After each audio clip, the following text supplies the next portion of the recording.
80% समाधानकारक आम्ही आहोत. इतर पक्षांचं काय मी बोलू शकत नाही. तुम्ही त्या पक्षातील ज्येष्ठांना विचारू शकता. समाधान 80% का, तर ज्या सीट्स निवडून येणार आहेत त्या सीट्स आम्ही आमच्याकडे घेतलेल्या आहेत. पक्षाच्या पदाधिकाऱ्यांवर परिणाम होऊ नये, त्यांच्यावर अन्याय होऊ नये याची दक्षता घेत घेत आम्ही पुढे सरकलो. मला एक अभिमान वाटतो, माझा स्वतःचा जिल्हा प्रमुख या नात्याने मी माझ्या अर्थी ओळखते असं नाही.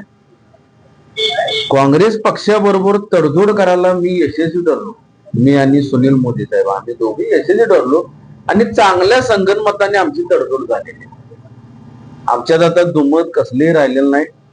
पूर्ण ताकदीनं शिवसेना आणि काँग्रेस अखंड महानगरपालिकेच्या हद्दीमध्ये कुठेही काही असो, कसलेही व्यक्तिद्वेष क्लेश काही मनामध्ये न बाळगता चांगल्या संकल्पनेनुसार आम्ही काम करू.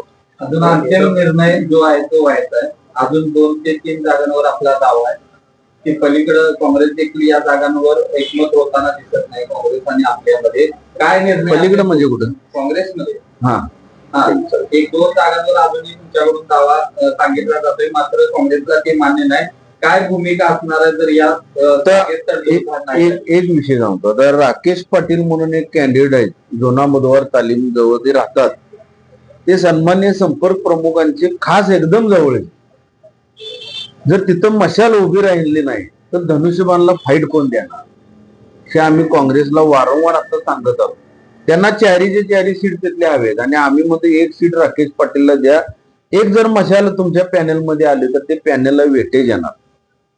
भगव्याला, ठाकरे परिवाराला, सन्मान्य बाळासाहेब ठाकरेंना, शिवसेनेला मानणारा प्रचंड प्रमाणात तिथं जनसमुदाय आहे, मित्र परिवार आहे, मतदार आहे.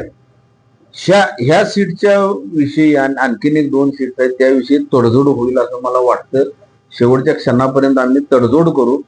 जर झाली नाही तर काय करायचे संपर्क प्रमुख निर्णय घेतील, आणि झाले तर काँग्रेसला आम्ही मनपूर्वक त्यांचा आभार मानतो, कारण चांगल्या कार्यकर्त्यांना त्यांनी न्याय दिला.